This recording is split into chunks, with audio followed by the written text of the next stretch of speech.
Davenport on an article that he wrote, why coronavirus could have more of an economic impact on women rather than men. Now, as we've seen that the efforts, the COVID-19 affects different groups of people differently, deepening existing inequalities and recognizing the extent to which outbreaks affect women and men differently is a fundamental step to understanding the primary and secondary effects of a health emergency on different individuals and communities, and for creating effective, equitable policies as well as interventions. Now, this is according to John Davenport, who joins us to chat more on the topic. He's the Chief Creative Officer, as I mentioned, at Newzroom Afrika. He wrote an article entitled Why Coronavirus Could Have More of an Economic Impact on Women Rather Than Men.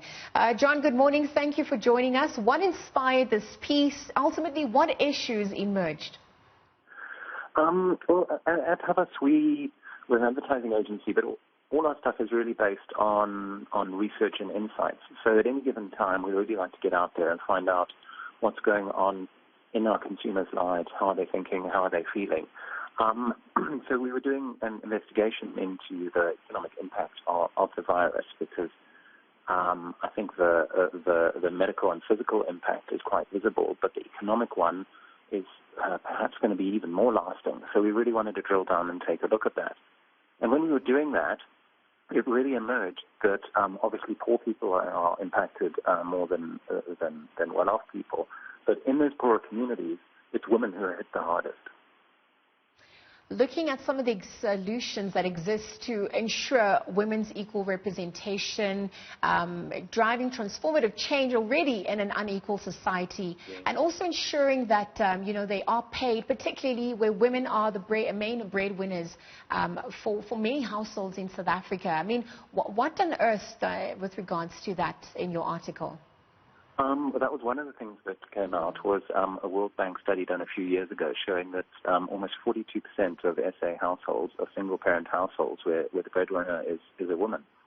And this percentage is even higher in poorer communities. So when a contraction like the one we're currently going through happens, it's women who face the problem of providing for this family on even fewer resources than they had before. So really meaning that impact really lands disproportionately on women. And there's several reasons. The single-parent household phenomenon is only one of them. Women are also disproportionately represented in sectors that are going to be really hard hit by the shutdown. So there's sectors like service, retail, domestic work, care professions. A lot of those have been really, really hard hit because those are the ones that have closed down completely. And then the labour markets inside these industries are also a little bit different. There's a huge reliance on shift work, on part-time work. These sectors tend not to. I mean, they do have some, but they tend not to employ a lot of people on monthly salaries. So that means that when there's a contraction in those sectors, people just, they either earn no money or a reduced amount of money. So the impact is really colossal. We spoke about the economic impact. We also spoke about equal representation and some of the equality divides in society.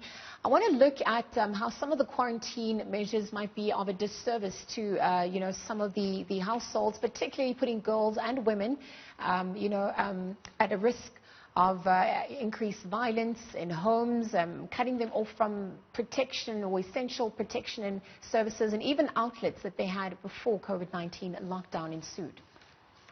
Yeah, I mean, that's a separate issue, and that's just unbelievably awful. So, what you're going to have is when people are shut down, when they're locked away in their houses, it really just exposes women and girls to very, very real dangers. Normally we would recommend that a woman or girl experiencing abuse gets out. A lockdown means that simply doesn't happen, and often they're cooped up with someone who is their actual abuser, effectively imprisoning them with the person who's abusing them. So it really just makes it very hard for them to have exit strategies. It makes it hard for them to avoid what's going on. I know that the organisation Power is they're doing terrific work. Their safe houses are still open, and women can go there to those shelters if they are the victims of abuse. But the lockdown and then just the tension that can create within households when there's men who aren't earning, men who are frustrated, angry, probably drinking at home, it can get very serious very quickly.